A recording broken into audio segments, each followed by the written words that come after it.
Hello everyone. So today we are going to discuss about type 3 hypersensitivity.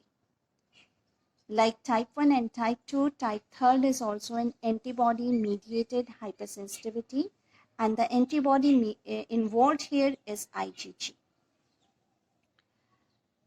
It is called an immune complexes mediated hypersensitivity. So what is an immune complex? See, when insoluble antigen come, and to that antigen, when more than one antibody react in such a way that a complex is formed, that complex is called immune complex. See, formation of these immune complex is nothing abnormal. Normally also, when insoluble antigen comes, these immune complexes are formed, but these immune complexes in normal condition keep floating in the body, and they are removed by macrophages and monocyte derived system. But in some time, when these antigen are present in excess, then these immune complexes formed are little smaller than the usual size of immune complexes, and in that way they are difficult to eliminate from the system. And above all, these immune complexes attach themselves to the membrane of some tissue, and then it will become very difficult to eliminate these complexes since they are attached to a tissue.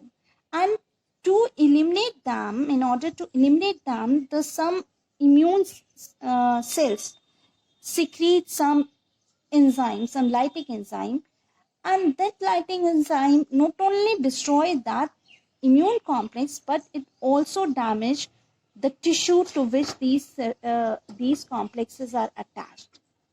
So in this way, these responses become damaging to the host tissue, and they are termed as immune complexes mediated hypersensitivity or hypersensitive responses. So in short, they are immune complexes mediated responses. Now let's see what is the mechanism and how these responses takes place. So when an antibody react to an antigen, and we know that antibody is a protein. So when it react with antigen, some conformation changes occur in the heavy chain of the antibody, and a part is exposed to which the C1. What is C1? C1 is a protein of complement system. That C1 get attached to the antibody, and this attachment activates the downstream cascades of reaction in which other complement proteins are cleaved off. Like C3, C4 and C5 are cleaved into two parts, 3A, 3B, 4A, 4B, 5A, 5B respectively. And out of these cleaved part, the A part, that is 3A, 4A and 5B, act as anaphylatoxins, and these toxins, what they cause? They activate the mast cells, and activation of mast cells causes degranulation and release of chemicals like histamines. This histamine causes local vascular permeability, and due to which the neutrophil flow to the site of the infection where these immune complexes are formed, and they try to release the lytic enzyme. But what happened? I said these immune complexes formed are smaller in size, and they are very difficult to digest or phagocytose these complexes. So what happened? The C3 part, we have seen that C3 was formed. Let's see. It was formed when C3 protein was cleaved. The one part was C3b. This C3b component would coat these immune complex. And the neutrophils have type 1 complementary receptor to these C3b proteins. So this neutrophil come in contact with this immunoglobulin via this C3b complement proteins. Okay, but again, it's not very easy to engulf them. So what happened to eliminate these complexes, the other complement proteins come together, that is C5b, C7, 6, 7, 8, and so many 9, they come together and form a membrane attack complex. This is MAC. This is type of some like in transporters channels. This is formed which allow the influx and outflux of some ions and which causes osmotic imbalance in the tissue to which these immune complexes were attached, and that osmotic imbalance destroy the tissue as a whole in order to eliminate that immune complex. So this damage to the tissue is giving you the type 3 hypersensitive responses, and that all is because some immune complexes are formed because soluble antigen is encountered in an excess and an complement system is activated. See, these responses, type 3 responses, can be of localized type. What is localized type? For example, if an insect bite, and that insect bite to some hypersensitive person, whose body gives an immediate response. In that case, if that response is coming immediate, it's very rapid, then that is type 1 reaction. See, type 3 and type 1 are quite similar. They're very similar to each other. The only difference is that in type 1, the response comes very, very fast. It's very immediate. Whereas in type 3, the response takes time. It takes 4 to 8 hours. Whereas it comes in type 1 within seconds. Okay. Plus, here the antibody involved is E, which is bind to the mast cell, which is already bound to the mast cell. Here, what happens if you the response is coming after a time, after 4 to 8 hours, and if you examine the tissue microscopically, you will find some neutrophil at the site of infection. Then the type of pronounced erythema or edema in case of this hypersensitive reaction is called Arthur's type of reaction. Okay, so what happened in these type of reactions, that IgG is involved and soluble antigen comes, and to that soluble antigen IgG is involved and they forms immune complexes, and those immune complexes are very, very small, and to that immune complex certain complement system protein binds and whole complement system is activated. Specifically, classical pathway of the complement system is activated. And on activation of complement system, the mast cell mediated degranulation occurs, which causes the release of histamine, and that release of histamine is causing neutrophil, attraction of neutrophil to the site of infection.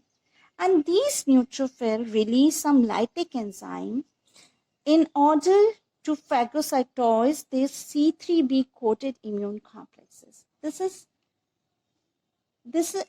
the way how the localized Arthur's reaction is taking place. Okay.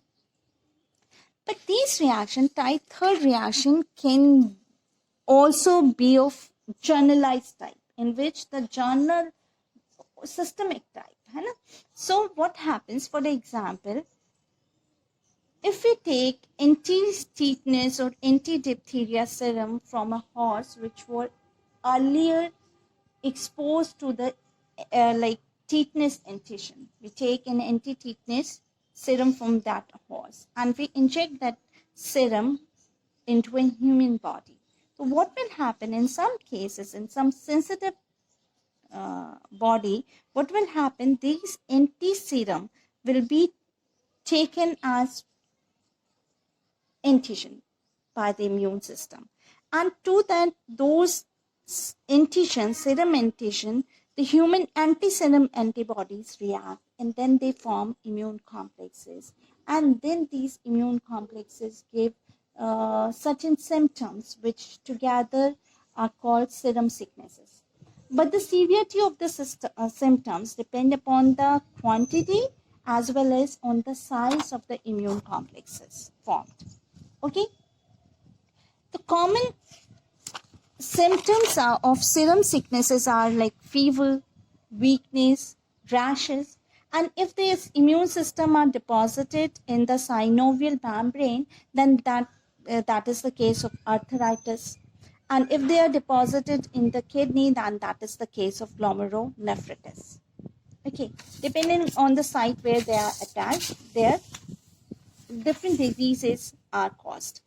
See, type 3 hypersensitivity can also be seen when some antigen is coming from bacterial infection or a viral infection or from some parasite infection. Then that antigen, when form complexes with the antibody, then also the type 3 hypersensitivity is seen. For example, the post-streptococcal glomerulonephritis. What happens, usually streptococcal infection is caused from the nasal and it affects the lungs, but sometimes the immune complexes formed by streptococcal antigen, they get deposited in the kidney, and in that case, to eliminate those deposited immune complexes of the kidney, the damage occur in the glomeruli. And that is because of some streptococcal antigen infection. So that is called post-streptococcal glomerulonephritis. Another example is SLE. What is SLE? Sometimes the DNA-derived antigens forms immune complexes with anti-DNA antibodies, and these immune complexes are deposited in the synovial membrane, and in that case they give the symptoms which are arthritis symptoms. So then that those symptoms are also comes under type 3 hypersensitivity, because this type of arthritis is all because of immune complex deposition and the process of elimination of those immune complexes. So this is type 3 hypersensitivity, which in short is mediated by IgG, which is mediated by immune complexes, which involve the activation of classical pathway of the complement system, which involves mast cells, which involve histamine, which involve neutrophils. So these type of hypersensitive responses are called type 3. Hope it has given you an overview what type 3 hypersensitivity is. Thank you for watching.